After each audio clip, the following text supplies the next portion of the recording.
কি দেখার কথা কি দেখছি, কি শোনার কথা কি শুনছি, কি ভাবার কথা কি ভাবছি, কি বলার কথা কি বলছি। ৩০ বছর পরেও আমি স্বাধীনতাটাকে খুঁজছি। আসসালামু আলাইকুম।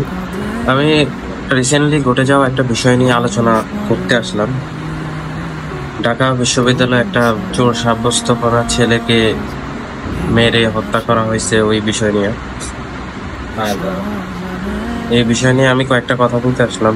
এই বিষয়টা হচ্ছে যে তাকে ঢাকা বিশ্ববিদ্যালয়ে এখানে তারা পায় তাকে, তো তাকে পাওয়ার পরে তারা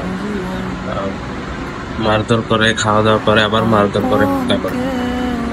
তো এখন বর্তমানে তাকে নাকি ছাত্রলীগ, পূর্বে সে নাকি ছাত্রলীগ ছিল, ওইটা বলা হয়েছে। একটা কালবেলা একটা নিউজে তাকে, সে মানসিক ভারসাম্যহীন হওয়ার আগে ছাত্রলীগ নেতা ছিল, এটা বলা হয়েছে। আচ্ছা, যাই হোক, এখন অনেকে এটা দিয়ে পোস্ট করে বলতেছে যে এখন তাকে ছাত্রলীগ বানাই দিছে। আবার কেউ আবার ট্রল করে এখানে লিখতেছে, দেখুন এই যে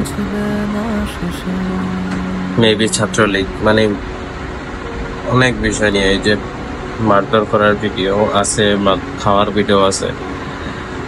তো আমার কথা হচ্ছে যে সে যদি চোরও হয়, ধরে নিলাম সে চোর চুরি করতে গেছে, চোর। তো একটা ফোন ছিনতাইকারী বা একটা ফোন চুরি করার একজন মানুষকে কি হত্যা করা কোনো আইনে যায়? চুরি করলে ইসলামের শাস্তি হচ্ছে হাত কেটে দাও। হ্যাঁ, তো হাত কেটে দিতেন। হ্যাঁ, কেটে দাও চুরি করে, শাস্তি। হ্যাঁ, ইসলামিক আইনের রাষ্ট্র হইল মৃত্যুদণ্ড কিন্তু না চুরির জন্য। দেখছে যে খাওয়ানো হয়েছে, আগে মারধর করা হয়েছে, পরে আবার খাওয়ানো হয়েছে, তারপর আবার মারধর করে, পরে কন্ডিশন খারাপ হয়েছে দেখছে, আর মানে অবস্থা ভালো না, পরে মেডিকেলে নিয়ে দেখে মারা গেছে, মৃত্যু হয়ে গেছে, এটা ঘোষণা করা হয়েছে। তো বিষয়টা হচ্ছে, আমরা এমন স্বাধীন দেশ চাইছি।